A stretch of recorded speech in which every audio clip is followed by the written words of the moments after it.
오늘 우리에게 주신 하나님의 말씀은 민수기 34장 1절로부터 15절까지 말씀입니다. 여호와께서 모세에게 말씀하여 이르시되 너는 이스라엘 자손에게 명령하여 그들에게 이르라. 너희가 가나안 땅에 들어가는 때에 그 땅은 너희의 기업이 되리니 곧 가나안 사방 지경이라. 너희 남쪽은 에돔 곁에 접근한 신 광야니 너희의 남쪽 경계는 동쪽으로 염의 끝에서 시작하여 돌아서 아그랍빔 언덕 남쪽에 이르고 신을 지나 가데스 바네아 남쪽에 이르고 또 하살 아다를 지나 아스몬에 이르고 아스몬에서 돌아서 애굽 시내를 지나 바다까지 이르느니라. 서쪽 경계는 대해가 경계가 되나니 이는 너희의 서쪽 경계니라. 북쪽 경계는 이러하니 대해에서부터 호르산까지 그어라. 호르산에서 그어 하맛 어기에 이르러 스닷에 이르고 그 경계가 또 시브론을 지나 하살 에난에 이르나니 이는 너희의 북쪽 경계니라. 너희의 동쪽 경계는 하살 에난에서 그어 스밤에 이르고 그 경계가 또 스밤에서 리블라로 내려가서 아인 동쪽에 이르고 또 내려가서 긴네렛 동쪽 해변에 이르고 그 경계가 또 요단으로 내려가서 여메에 이르나니 너희 땅의 사방 경계가 이러하니라. 모세가 이스라엘 자손에게 명령하여 이르되 이는 너희가 제비 뽑아 받을 땅이라. 여호와께서 이것을 9지파 반쪽에게 주라고 명령하셨나니 이는 르우벤 자손의 지파와 갓 자손의 지파가 함께 그들의 조상의 가문에 따라 그들의 기업을 받을 것이며 므낫세의 반쪽도 기업을 받았음이니라. 이 두 지파와 그 반지파는 여리고 맞은편 요단 건너편 고 해 돋는 쪽에서 그들의 기업을 받으리라. 아멘. 하나님께서 33장에서 가나안 땅을 정복할 것을 명령하신 후에 34장에서는 가나안 땅의 경계를 정하여 주십니다. 하나님께서는 이스라엘이 차지하고 또 차지할 수 있는 만큼 마음껏 정복하라고 하신 것이 아니라 경계선을 분명하게 정해 주셨습니다. 그 경계선에 대해서도 동서남북을 정확한 지명을 언급하시며 명확하게 하시는데요. 이렇게 구체적이고 명확하게 정하신 경계선에는 어떠한 하나님의 뜻이 담겨 있는 것일까요? 오늘 말씀을 통하여 그 뜻을 발견하는 이 시간이 되시기를 주님의 이름으로 축복합니다. 1절로 2절에서 하나님께서는 가나안 땅을 이스라엘의 기업으로 그 사방 지경으로 주시겠다고 하셨습니다. 이를 통해서 하나님께서는 땅의 소유권이 그 땅에 있는 민족들이 아니라 하나님께 있으며 하나님께서 땅의 주인이심을 드러내십니다. 그런데 이는 이스라엘 백성들에게도 동일하게 적용될 것입니다. 이스라엘이 들어가서도 거주할 때에도 여전히 땅의 주인은 하나님이십니다. 그러므로 이스라엘은 하나님의 정하신 뜻에 따라 땅을 사용해야 하는 것입니다. 처음 에덴 동산을 지으시고 아담과 하와에게 주셨을 때에도 하나님께서 정하신 뜻이 있었습니다. 그러나 동산 중앙에 있는 나무의 열매는 먹지도 만지지도 말라고 하신 하나님의 말씀에 불순종했을 때 아담과 하와는 에덴 동산에서 쫓겨나게 되었죠. 실제로 이스라엘 백성들도 하나님의 뜻에 불순종하고 반역하여 우상 숭배를 하다가 가나안 땅에서 쫓겨나는 일을 당하게 됩니다.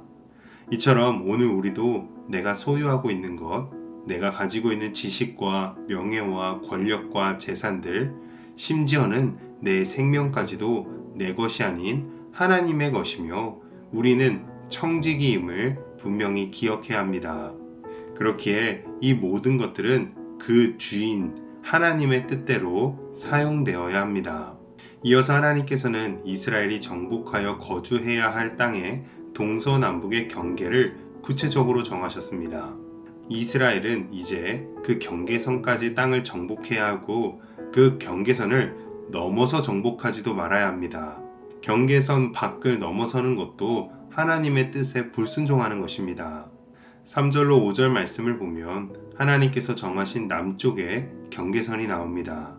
그 기준은 에돔과의 접견 지역과 염해 곧 사해 바다와 애굽과의 접경 지역이었습니다.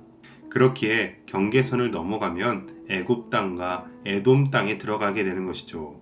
에돔은 에서의 후손으로 하나님의 축복을 저버린 민족이었으며 사해는 소돔과 고모라가 있던 땅이었고 애굽은 종노릇하던 땅이었습니다. 즉 남쪽의 경계는 세속과 죄악과 우상으로부터 분리와 분별을 하신 것입니다. 이에 이스라엘 백성들은 하나님께서 이렇게 정해주신 경계선을 따라 죄악과 세속과 구별되는 것입니다. 바울은 그의 서신들에서 그리스도 안에서라는 표현을 40번이나 사용했습니다. 에베소서 1장 7절 우리는 그리스도 안에서 그의 은혜의 풍성함을 따라 그의 피로 말미암아 속량 곧 제사함을 받았느니라. 아멘. 성도는 그리스도 안에 거함으로 구원을 얻는 자들입니다. 그리스도의 밖은 죄악과 사망이 역사하는 곳입니다. 그렇기에 우리는 오직 그리스도를 삶의 경계로 삼아 그리스도 안에 거하며 그리스도만을 따르며 살아야 합니다. 오늘 하나님께서 정하신 구체적인 사방의 경계선과 같이 우리는 우리의 구체적인 삶의 모든 곳에서 거룩히 구별된 자들로 살아야 할 줄로 믿습니다. 이어서 14절로 15절 말씀을 보면 경계선 밖의 요단강 동편 땅을 기업으로 받았던 르우벤, 갓, 므낫세 반지파에 대한 말씀이 나옵니다. 이들은 가나안 땅에 분배받을 제비뽑기에서 제외가 되어 있는데요.